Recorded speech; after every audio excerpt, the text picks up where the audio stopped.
Bienvenue à tous. Aujourd'hui, le message va être pris dans le livre des Proverbes, au chapitre 31, à partir du verset 10. Lorsque le roi Salomon a écrit le livre des Proverbes, il pensait d'une manière charnelle, c'est-à-dire qu'il observait autour de lui. Et selon ce qu'il observait avec ses yeux, selon ce qu'il voyait, il écrivait des proverbes, c'est-à-dire comme des comparaisons avec la vie actuelle. Mais lorsque nous, on fait la lecture de la parole de Dieu, lorsqu'on fait la lecture des proverbes, on doit le voir d'une manière charnelle, d'accord, mais aussi d'une manière spirituelle. C'est-à-dire de retrouver les messages laissés dans la Bible, les messages que Dieu nous donne, pour nous aider, nous encourager, nous reprendre. Dieu a des messages qu'il laisse dans sa parole, dans la Bible, pour chacun d'entre nous. Les proverbes, quand on les étudie, sont faits pour la vie de tous les jours, afin de nous aider. Il y a aussi des constatations à travers la vie de Salomon, des messages de Dieu pour édifier notre âme, comme on va le voir dans l'exemple de la femme vertueuse. Il n'a pas été écrit par Salomon. Il a été écrit par un roi nommé Lemuel. On n'a pas de trace de Lemuel. Il n'aurait pas dû faire partie de la nation d'Israël parce que c'est un roi. Donc, on l'aurait vu dans les écrits. On l'aurait vu dans la liste des rois, dans les généalogies, mais on ne le voit pas. Ça me fait penser à la reine de Séba, qui était venue, partie de chez elle, qui était venue rencontrer Salomon pour être capable de discuter avec lui et voir sa grande sagesse. Fait que, j'imagine que Lemuel, c'est un roi d'une autre nation, qui a entendu parler de la sagesse de Salomon, et qui est venu discuter avec lui. Donc, en venant discuter avec Salomon, ils ont probablement, parce que le texte qu'on va voir lui a été suggéré ou écrit, enseigné par sa mère. Sa mère l'a instruit. Fait que, j'essaie d'imaginer que Salomon et Lemuel discutaient ensemble et qu'il a dit, ma mère m'a instruit sur une femme vertueuse. Parce qu'elle aussi, en étant mère, a dû voir autour d'elle des femmes avec des grandes qualités. C'est ça, des femmes de vertu. Qui sont vertueuses parce qu'ils ont beaucoup de qualités. Et c'est là qu'elle décrit probablement une femme qu'elle a connue ou peut-être elle-même. On ne sait pas. Le texte ne nous dit pas de quelle manière elle est arrivée. Le texte nous enseigne qu'est-ce que c'est qu'une femme vertueuse. Et à travers le texte, on va voir comment est-ce que Dieu encourage son Église, encourage chacun des membres de l'Église, parce que nous sommes la fiancée de Christ, c'est-à-dire la future femme de Jésus, notre Église, votre Église, on va tous être réunis un jour, et nous allons former la maison spirituelle, la femme de Christ, la femme de Jésus. Donc, essayons de trouver le message de Dieu. Et on commence. À partir du verset 10. Qui peut trouver une femme vertueuse? Elle a plus de valeur que les perles. Si on compare l'Église, qui devient une femme vertueuse, Le prix a été payé par le sang de Jésus. C'est une valeur qui est inestimable. On peut pas mettre un prix sur le sang de Jésus, d'accord? Donc, excusez, j'ai un peu mal à la gorge, faut que j'ai une pastille, fait que de temps à autre, ben,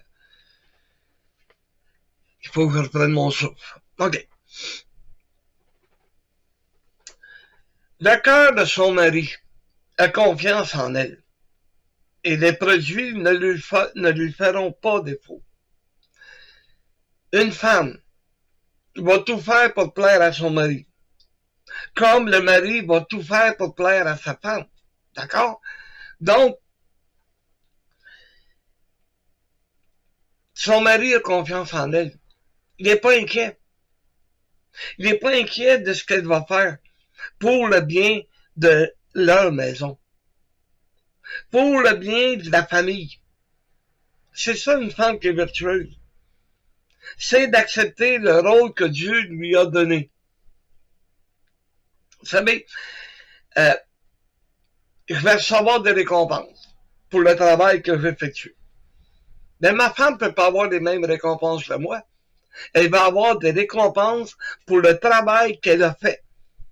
Elle va peut-être avoir plus de récompenses que moi. Mais si c'est une femme qui est vraiment vertueuse, Dieu va la bénir grandement. Verset 12, on écrit, elle lui fait du bien à son mari, et non du mal, tous les jours de sa vie. Il n'a pas dit, ben, occupe-toi-en en fin de semaine. Il n'a pas dit, ben, occupe-toi-en le lundi, le mercredi, le vendredi, puis le dimanche. Il a dit tous les jours de la semaine. Elle va nous faire du bien. Ma femme me fait du bien chaque jour. Il y a toujours un petit quelque chose qui va me plaire dans ce qu'elle va faire. Elle va tout faire pour me plaire. Ça, c'est le même depuis le début de notre relation. Elle a toujours fait tout pour mon bien. Et jamais qu'elle a essayé de me faire mal. Si elle m'a fait mal, c'est pas parce qu'elle désirait. C'est parce que, oh non, elle a oublié quelque chose, ou elle a fait quelque chose. Mais elle a tout fait. Et encore, elle continue encore aujourd'hui à faire des choses pour mon bien. Elle se procure de la laine et du lin. Et elle travaille d'une main joyeuse. C'est ça que l'Église devrait faire. Travailler d'une main joyeuse.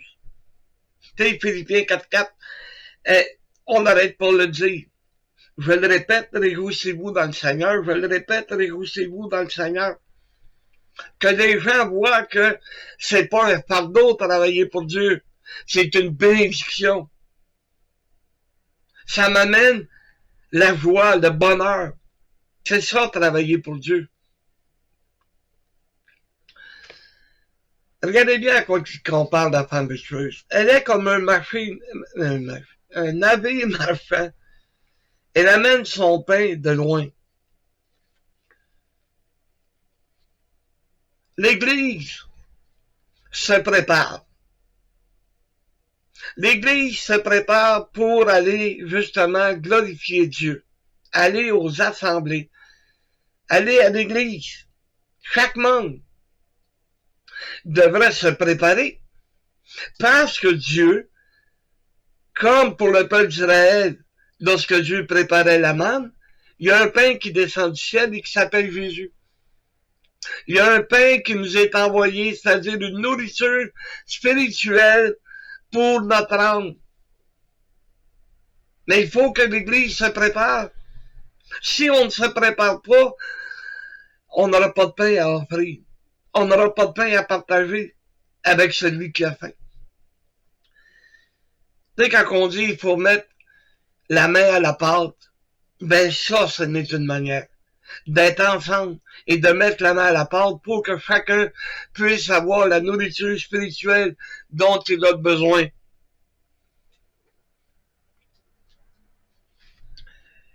Elle se lève lorsqu'il est encore nuit. Il y a un proverbe qui dit que l'avenir est pour ceux qui se lèvent tôt. Et elle donne la nourriture à sa maison et la tâche à ses servantes. Ben, en tant qu'Église, nous sommes des serviteurs de Dieu et nos femmes des servantes de Dieu. Nous sommes au service de Dieu. Dieu a nourri notre âme et c'est de bonheur qu'il l'a fait. Là. Il faisait encore nuit quand il a nourri. Il est encore nuit quand la nourriture nous a été donnée. T'sais, on ne se lève pas la nuit, là, nous autres. Là. Non, on dort la nuit. Mais c'est un exemple qui était donné pour cette époque. Un peu comme le boulanger. Le boulanger commence pas à faire son pain à 8 heures le matin. Là. J'ai travaillé dans une boulangerie. Puis le monsieur, ben, à 4h30, il était debout. Puis il commençait à préparer la pâte pour être capable, justement, à partir de 7h, faire cuire son pain. Laisser le temps à la pâte de lever. Donc, à cette époque, ben, la femme virtueuse, elle préparait le pain. Et au verset 16, on dit qu'elle pense à un champ et qu'elle l'acquiert. Ben ça, c'est le devoir missionnaire de l'Église. Ouais. C'est le travail des missionnaires parce qu'ils sont envoyés par l'Église. Ils vont vers d'autres champs. Ils vont vers d'autres régions, si vous aimez mieux. En essayant d'ouvrir une mission. Et que cette mission devienne Église un jour. C'est son travail. Mais il est envoyé par l'Église. L'Église va le supporter. L'Église va l'aider. L'Église, parfois, peut l'accompagner. Si vous saviez comment c'est plaisant pour une jeune mission de recevoir des frères et des sœurs qui viennent prier avec eux autres, qui viennent chanter avec eux autres, c'est un honneur pour eux autres. Mais ça, c'est le travail de l'Église. Un travail qui est missionnaire. C'est pas rien que de se contenter, ben, on a notre Église à nous autres, on en reste là. Non. Le travail de l'Église, c'est justement d'aller vers les missions, d'aller ouvrir des missions pour qu'il y ait d'autres églises. Du filtre de son travail, elle plante une vigne. Eh oui, à cause de ce qu'elle fait, à cause de ce qu'elle a vendu, à cause de toutes ces raisons, à cause de son travail, ben elle va planter une vigne. Pourquoi? Parce que l'exemple de la vigne, c'est l'exemple du sang de Jésus qui est écrasé entre les doigts. C'est l'exemple du sang pur de Jésus. On a une vigne de planter. Pas pour faire boire les ivrognes. Non, pour leur apporter le fruit de la vigne pure et de montrer la pureté qu'il y avait à travers le Seigneur Jésus. Elle sent de force ses reins et elle a fermé ses bras. Elle sent que ce qu'elle gagne est bon. Sa lampe ne s'éteint point pendant la nuit. Et elle sent de force serrée. Vous savez, les gens, à cette époque, portaient des grandes robes. Autant hommes que femmes. Et quand l'homme allait dans les champs, pour semer, pour cueillir, pour récolter, ben, il y avait tout le temps un genre de cordon qui appelait ça une ceinture et qui passait entre les deux jambes. Comme ça, ben, la robe se soulevait. Il y avait les genoux qui étaient à l'air libre. Ils pouvaient travailler. Essayez de vous mettre à genoux avec une grande robe. Peut-être du sport. Mais si tu soulèves la robe, c'est là qu'ils disent qu'il va ceindre. Il va ceindre ses reins. Elle a fermé ses bras.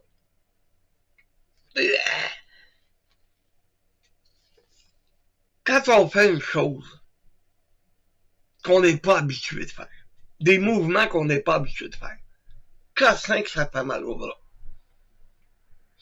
Va au gym demain matin. Tu vas commencer à soulever des poids. Même s'ils ne sont pas pesants. Il y a des muscles que tu vas voir, tu vas te demander où ça vient ces muscles-là. Parce qu'ils vont être endoloris demain matin. Ils vont être endoloris lorsque tu vas sortir du gym.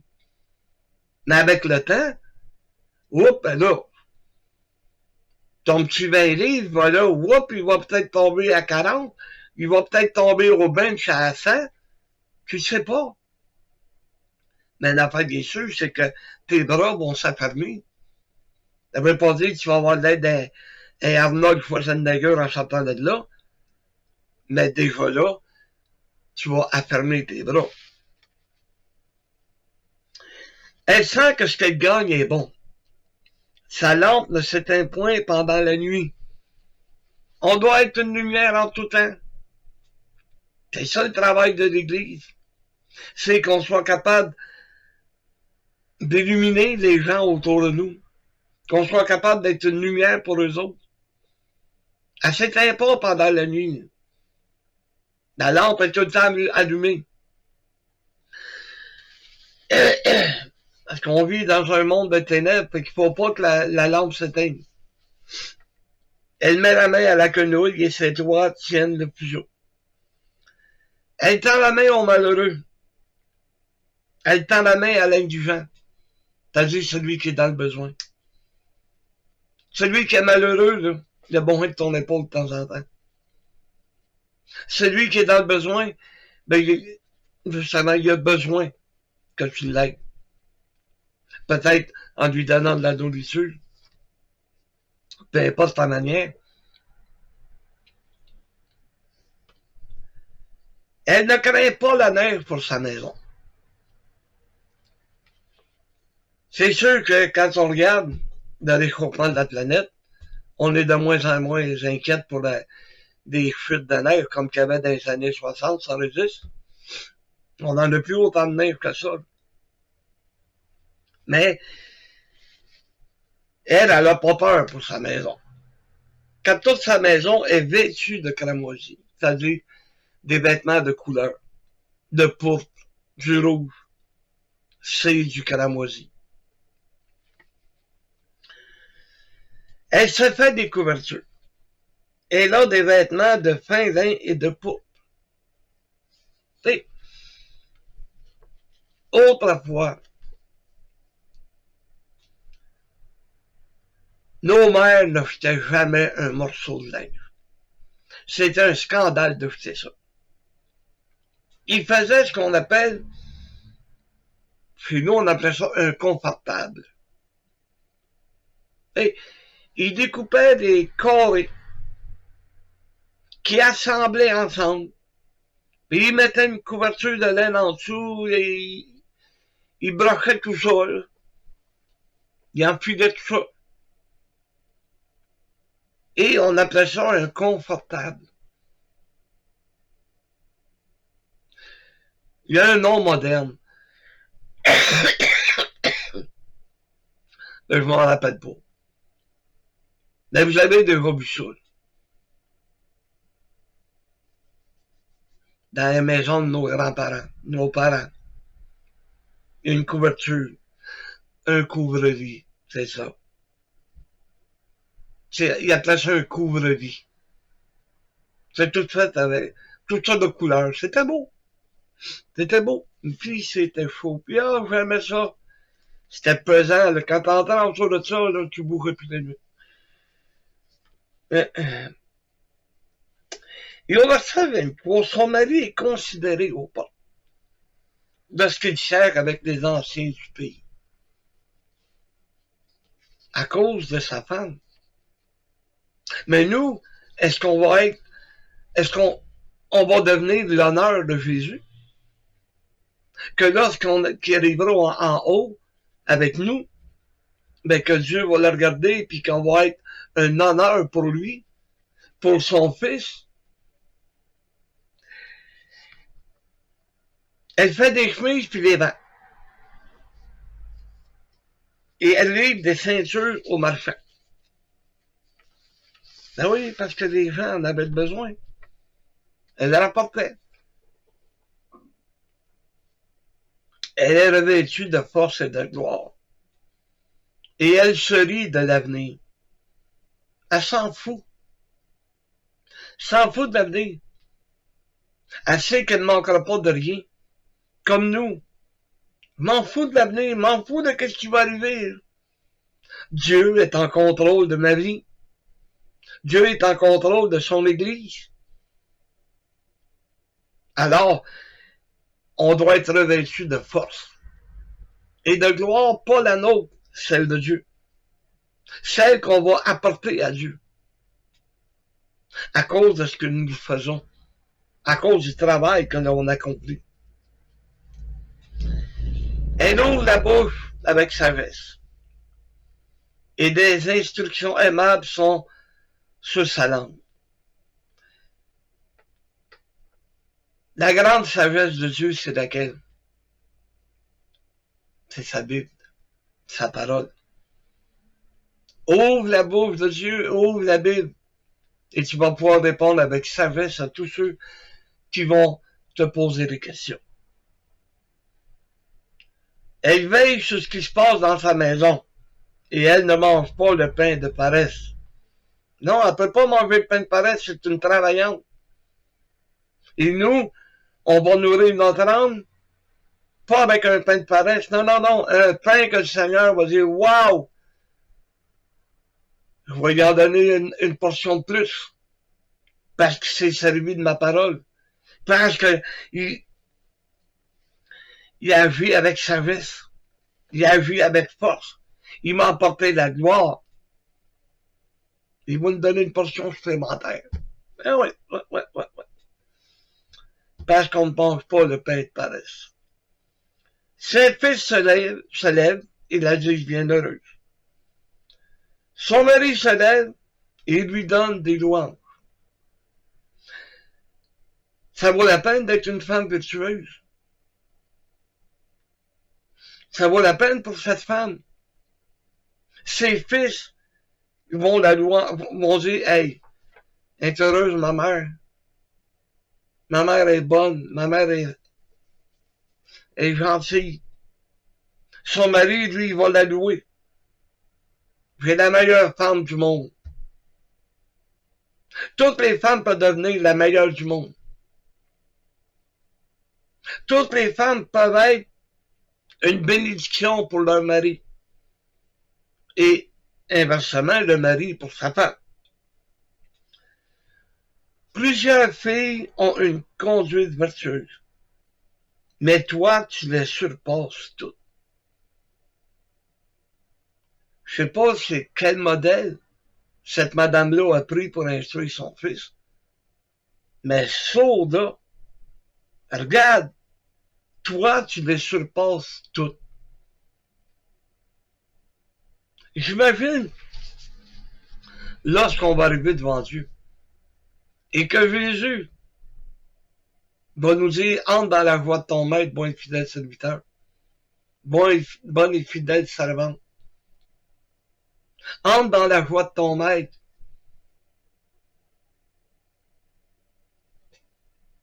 On les surpasse toutes.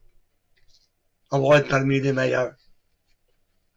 Chacune de nos églises, si on se donne la peine, on peut devenir cette femme vertueuse. On peut devenir cette femme qui va surpasser toutes les autres. La grâce est trompeuse et la beauté est vaine. La femme qui craint l'Éternel est celle qui sera louée. Récompense-la du fruit de son travail. Et qu'au porte ses œuvres, la loue. La beauté est vaine. Prends n'importe quelle femme la plus belle que tu peux imaginer, qui n'est pas sauvée. Qu'est-ce qu'elle va avoir là? Elle va-tu avoir encore sa beauté? Est-ce qu'elle va attirer encore les hommes? Dans le lac de feu et de soufre, je pense pas qu'elle attire grand monde. Je pense pas qu'elle va être capable d'user de ses femmes pour faire tomber l'homme, comme elle l'a fait sur la terre. Il faut que l'Église apprenne à devenir une femme vertueuse. Une femme qui, aux portes, quand on arrivera aux portes du paradis, ses œuvres, les œuvres que nous aurons faites, vont nous apporter des louanges. Louanges on va retourner vers Jésus. On va donner à Dieu. Mais Dieu va regarder notre travail. Dieu, il se contentera pas de nous rentrer dans les portes. Il se contentera pas de nous rentrer dans sa grande maison. Non, non. Il va nous offrir des couronnes pour montrer aux gens comment il est fier de nous. Tu sais, entre dans la joie de ton maître, c'est quelque chose de plus louable que ça, de se faire dire, entre dans la joie de ton maître. C'est parce que nous aurons été, en tant qu'Église, comme cette femme vertueuse, remplie de qualité, remplie de vertu. C'est la grâce, là, que je vous souhaite et que je me souhaite. La bénédiction de Dieu. D'entendre cette phrase un jour. Entre dans la voie de ton maître. Que Dieu nous bénisse. Amen.